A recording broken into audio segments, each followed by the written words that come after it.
बिस्मिल्लाहिर्रहमानिर्रहीम। ख़वातीन हज़रात अस्सलामु अलैकुम। बहुत सारे दोस्त अहबाब इस बात के बारे में पूछते हैं कि शेंजन वीज़ा कैसे लगेगा।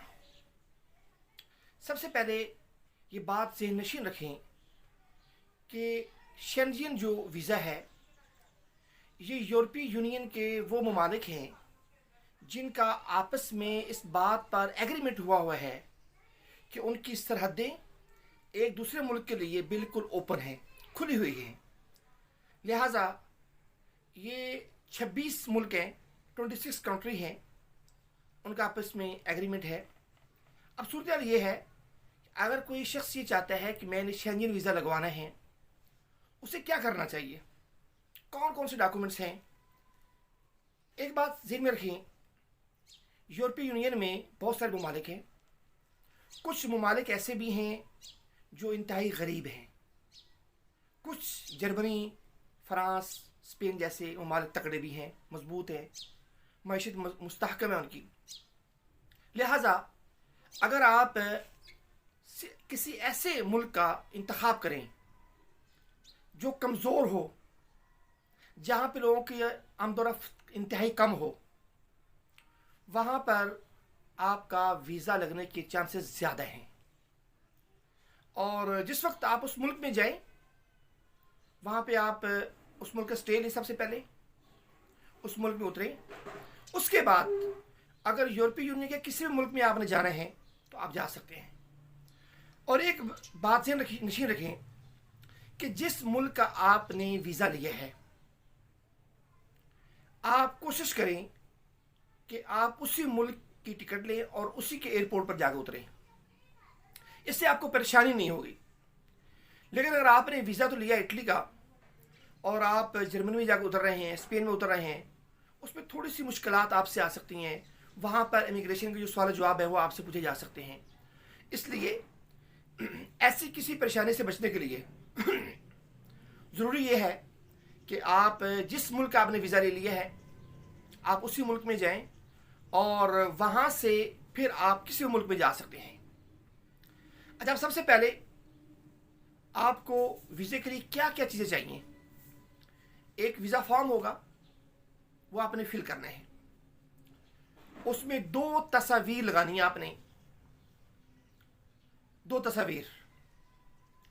और फिर उसके बाद नंबर 3 जो है वो आपका पासपोर्ट होना ज़रूरी है जिस पर आपने वीज़ा लगवाना है।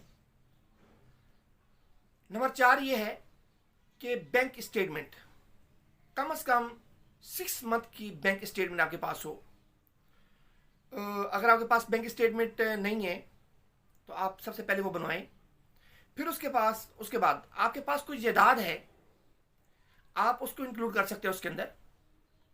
आपके पास कोई फैक्ट्री है, कोई आपके पास कोई इस तरह की कोई और मालियत की कोई चीज़ है भारी, आप उसको भी उसके अंदर लिख सकते हैं।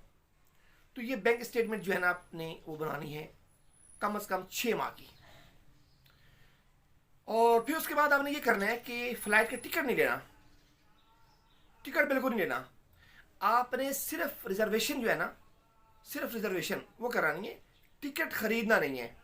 क्योंकि खुदा ना खास्ता, खुदा ना करे, अगर आपका जो वीज़ा है अगर वो नहीं लगता या उसमें कोई प्रॉब्लम आ जाती है या आपका वीज़ा डिले हो जाता है तो क्या होगा, आपकी जो टिकट है वो टिकट ज़ाया जाएगी। इसलिए आपने रिजर्वेशन जो है ना सिर्फ वो करवानी है। और उसके अलावा जो होटल की बुकिंग है आपने वो करवा लेनी है। होटल की बुकिंग भी आपने ऑनलाइन करवानी है और वो भी आपके लिए बड़ा इजी है, कोई इतना मुश्किल नहीं है। उसके बाद अगर आप किसी जगह पे जॉब कर रहे हैं, या पाकिस्तान में, इंडिया में, बांग्लादेश में, इंडोनेशिया में, तो आपको क्या करना है, आपके पास जो एम्प्लॉयमेंट लेटर है वो होना ज़रूरी है। सरकारी मुलाजिम है तो बहुत अच्छी बात है। और अगर सरकारी मुलाजिम आप नहीं हैं, किसी और प्राइवेट फर्म में आप कर रहे हैं, तो वहाँ पे आपका एम्प्लॉयमेंट लेटर आपको मिले और वो साथ लिख दें भाई ये आदमी हमारे पास से जा रहा है और ये वापस भी आएगा। एनओसी वो देंगे आपको, छुट्टी की दरख्वास्त आप देंगे। आपकी जो फैक्ट्री है, आपकी जॉब का ऑफिस है, वो आपको एक एनओसी देगा, वो एनओसी भी साथ लगाएं लाजमी तौर पर।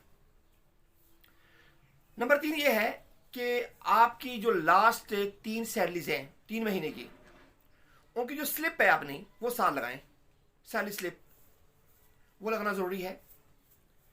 फिर उसके बाद मेडिकल इंश्योरेंस वो लगाएं साथ, कि खुदा न खास अगर आप वहाँ बीमार हो जाते हैं तो आपके पास कोई कार्ड हो जिससे आपका वहाँ पे इलाज हो जाए। फिर उसके अलावा एक आपका फॉर्म होगा, FRC फॉर्म आपको मिलता है, नाता देते हैं, वो फॉर्म आपका हो। अगर आपके कोई रिलेटिव वहाँ पे है, कोई अजीज़ है, फैमिली मेम्बर है वहाँ पे, तो FRC फॉर्म आपके लिए बड़ा हेल्पफुल साबित हो सकता है, आप वहाँ पे जा सकते हैं उसके लिए, तो ये आपके लिए बहुत ज़रूरी है। फिर उसके अलावा शनाख्ती कार्ड की कॉपी है, वो आपके पास होना बहुत ज़रूरी है, लगाएं साथ। फिर उसके बाद आप एक लेटर लिखें साथ, कवरिंग लेटर होगा, और उसमें आप ये लिखें कि अगर आप महीने के लिए वहाँ पे जाना चाह रहे हैं तो महीने में आप वहाँ पे क्या करेंगे।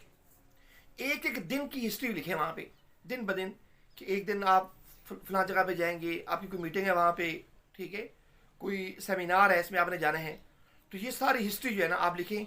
जितना पावरफुल आपका कवरिंग लेटर होगा उसी बिना पर आपका वीज़ा इजी होगा।